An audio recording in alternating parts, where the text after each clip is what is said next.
Hey guys, and welcome back to this channel. In this video, I'll be showing you guys how you can use the curve speed feature on CapCut PC.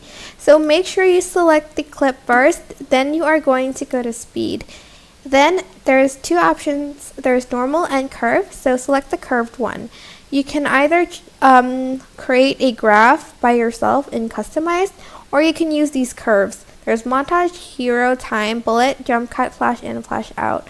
So select the curve you want to add and just add it by selecting it. Here you can kind of adjust the two a little bit yourself. And you can even like redo it, as you can see. And then once you're done, you have this curved speed on your video. Like so. But yeah, that is how you can use this curved speed kind of feature on CapCut PC. I hope this tutorial was helpful for you guys. Don't forget to like, comment, share, and also subscribe to this channel if you haven't done that. If you have any questions, just leave it in the comment section down below. I will try my best to answer them all for you.